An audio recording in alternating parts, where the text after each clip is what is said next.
こんにちは、文芸評論家の三宅佳穂です。今日はですね、皆さんにぜひ読んでほしい本があるのでご紹介します。っていうのもですね、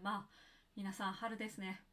忙しいじゃないですか、春って。そう、すごくね、新生活が4月から始まるっていう方もいらっしゃると思いますし、なんか春休みだよっていう方もいらっしゃると思うし、でも年度末終わってちょっとほっていう方もね、いらっしゃるかと思うんですけど、結構なんか4月って忙しい時期だなと思っていて、でもそういう時にこういう本だったら隙間時間で読めるのではっていう本をお勧めしたいと思います。っていうのもですね、こちらです。じゃじゃん。これシリーズで持ってるからさ、案件っぽいんだけど全然案件でも何もないのよ。私がただおすすめしたいだけなのよ。こちらですね、左右者さんから出ている短歌のシリーズなんです。これ本当に素敵なシリーズで、これがまず月の歌っていう月に関する短歌を集めた、いろんなので型の短歌を集めたアンソロジー集なんですね。で、これね、花が、一番最近の新刊、雪もあるという。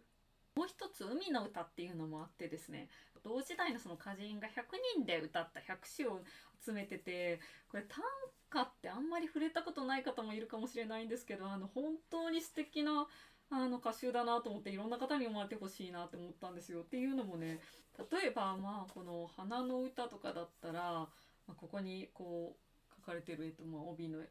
つだと花瓶だけうんとあげたい絶え間なくあなたが花を受け取れるように、なんて素敵な短歌なんだゼハみたいな、本当に一つ一つの歌がすごく素敵だなと思っていて、今新進気鋭の方も割と読まれていたりとか、ベテランの方もいられたりとか、例えば私浜田智さんっていう方の「ありとある趣味を試してやめてみてラベンダー畑を抜けていく」っていう素敵すぎる。浜田さんってね、兄弟の短歌部の方だったんですけど、あと東直子さんって結構有名な「濡れたのまま重ね合う胸青い花喉にこぼれるまでを愛した」、なんかもう色っぽすぎて何も言えんみたいなとか、あとマーガレットに似た白い花をあるだけ全部ください、岡野大二さんの短歌だったりとか、そういうすごく素敵な短歌がいっぱい入っていて、なんかこれ本当に素敵なシリーズだなと思って大好きなんですけど、どれもすごく素敵ですし、なんかね、紙の良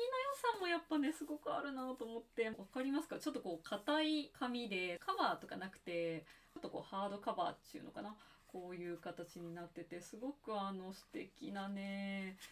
いや、いい歌がいっぱいあるんですよ。私これ月の歌すごい好きで、満月をつい何遍も確かめる、何遍見てもまん丸である、増野光一さんの歌いいよね。私ね、京都の鴨ネギ書店っていう書店さんでこの歌集のなんかくじを鴨ネギ書店さんを作ってて、それで知った歌集なんですけど、もう本当にシリーズでどれも素敵で、もうずっと続いてほしいシリーズだなと思っていて、最新刊は花の歌で結構春に読むのにぴったりだと思うので、なんか歌集ってやっぱりちょっとパッてめくったところでいいなって思う短歌を見つけるとかでもね読みやすいですし、割と生活に疲れたなとか、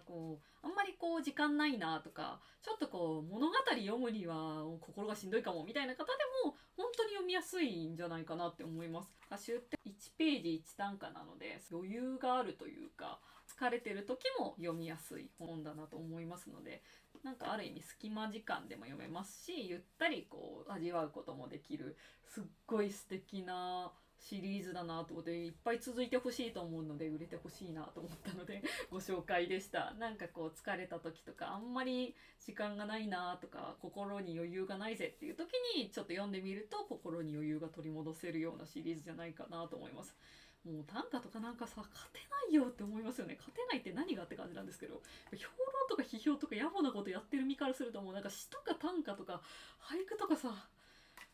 いいよなって思いますよね。てかこういうやっぱ短歌って素敵な想定が多いのも羨ましい。本当にいいな。でもね、すごいいいよね。この雪の歌に